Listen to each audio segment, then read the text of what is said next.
Hey, welcome to another episode of TED Talk, Tech Talk, TikTok, or some other talk. As long as there's a talk involved, and it's definitely on Tuesday, you're in the right place at 7 o'clock Eastern, or it's whatever time it is when you're watching this on replay. So, you know what? Don't get freaked out. It's fine. You haven't gone back in time. Calm down, Marty. Join with me is Neil. Always. Neil, how you doing today, buddy? I'm great. It's a little chilly here, but I'll get over it, I guess. It is a little chillosaurus. We're here. It's December 1st. And is this the tradition in your family, or do you know people that say rabbit when you first wake up on the first of a month? No, this is a new thing. So I was introduced to this by my wife and like her whole side of the family. And I thought this is something crazy that they've made up, and it still might be, but this shared hallucination is happening by a lot of other people. Like I found other individuals who are well aware of this. So I don't know if just growing up in Anderson left me sheltered, right, from this kind of fun being woken up with some random phrase like rabbit. But here we are. Feel free to Google it. In fact, I'll put a link to the Google about rabbit in the links, so you don't even have to tippity type it in. We're going to get to the bottom of this. But with that, let's go ahead and hop into our first story. So the first story we have today is about Salesforce actually acquiring another giant in Slack. So when I saw this today, because it was announced today, my jaw dropped a little bit. One, because I couldn't imagine Slack actually selling. And two, I was looking at the price tag and I was even more shocked by that. So yeah, I mean, this is pretty nuts. I mean, it's like 26 billion in cash, I think, is what they're paying for it, which is absolutely insane. But yeah, I mean, this is Salesforce just adding to their platform, just continuing. I know the Slack CEO says that Salesforce started the cloud revolution, and 2 decades later, they're still tapping into it. And Slack's just the latest thing that they're going to use to continue to tap into it. So yeah, I mean, this is really, really cool. It's kind of crazy for people that use Slack and have used Slack for a long time and kind of watched it grow like you and I have, Matt. But yeah, I mean, this is very interesting. Yeah, I think it's really cool. When I saw that price tag, I'm with you. I was like, that's a B, that's $1 billion. Mm-hmm. So yeah, I mean, $27 billion is just, I mean, we're accustomed to that kind of money, but like, I just, other people might not be accustomed to that kind of money. That's what your typical paycheck, I think, looks like from all the sponsorship that we've received on the show. No, I think this is huge. We love Slack. Huge fan. It will be interesting to see what this looks like as part of their suite. Got to say, Salesforce's chat has sucked, right? It's not been good. It's been functional and it's been feature rich. It's been integratable, but it has not been fun. It has not been something that people have wanted to use. I think, they're competing really with the likes of Intercom, as we're well aware of, right? For kind of chat and engagement with people as they come to your site, as they come to your app, and just generally through customer service. So this is an interesting ad.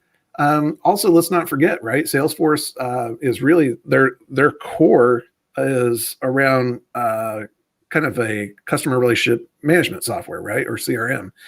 And who's their biggest player that they're up against? Microsoft, right? And Microsoft has Teams. And so we know that Teams and Slack have kind of been kind of duking it out, so to speak, in a feature set way. And so this is a very interesting purchase. And it'll be neat to see, hopefully, the cool stuff that they can do with it, and hopefully unlock some even bigger, better integrations and capabilities. Yeah, and it's really interesting. The article actually states that since going public, the company has lost nearly half of its market value, which is not something that I would have thought.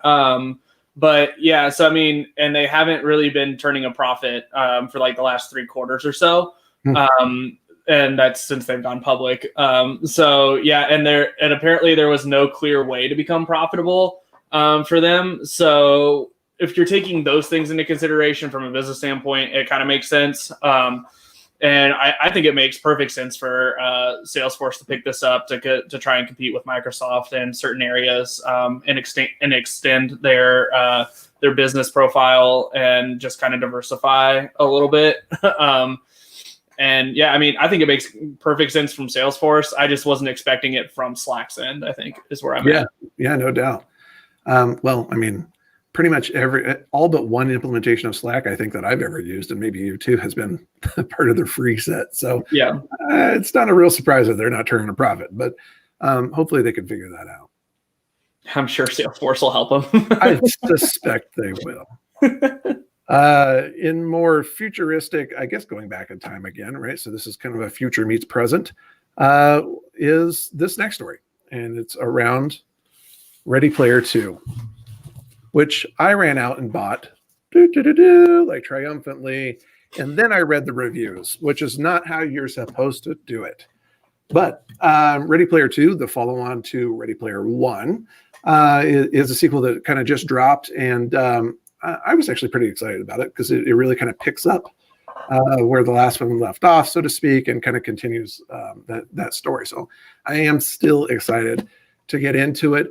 But man, a lot of news outlets are kind of panning this thing and saying, nobody's actually called it terrible, I think, but I think the expectation for this to follow on to such a massive book and then cool movie, which I'll be that guy still, not as good as the book was, but hey, whatever. And I know you agree with that too.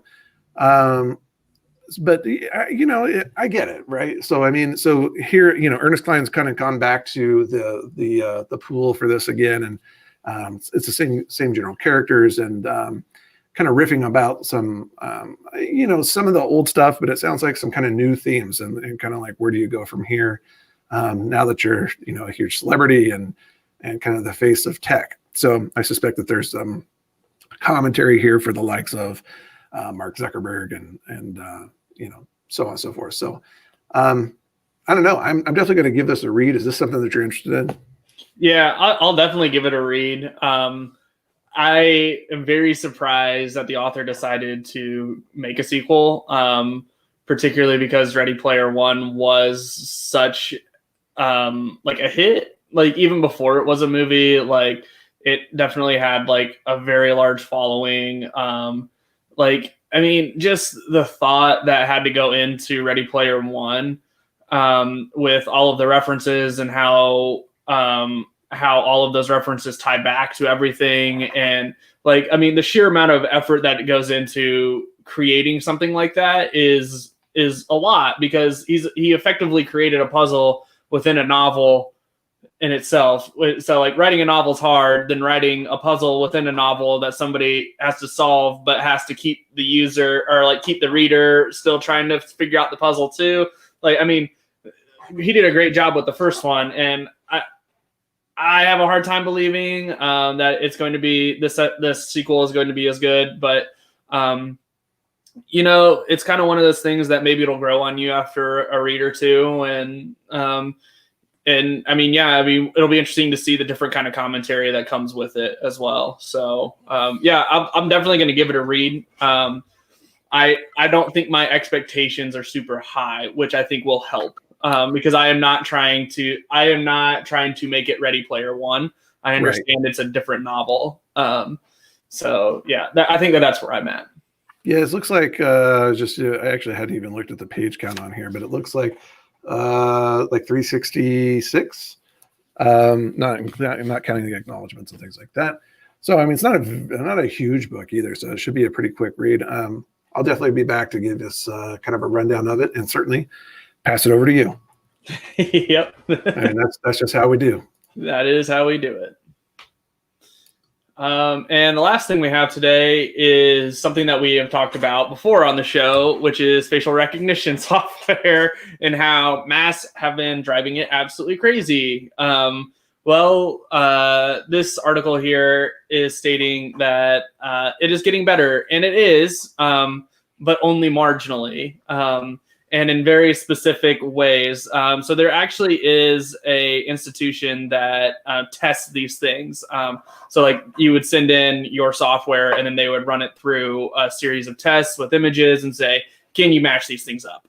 And that's effectively how that works. And it is getting better, like I said, but it's like within a very specific, they're testing like 2 images that are the same and one digitally has a mask over it, and they're seeing, can you match those things? So it's not taking into account like anything in the wild, like lighting, angle, like type of mask, like what's the color of the mask, things like that. Like it still has no idea on some of these things. So it's a long way away.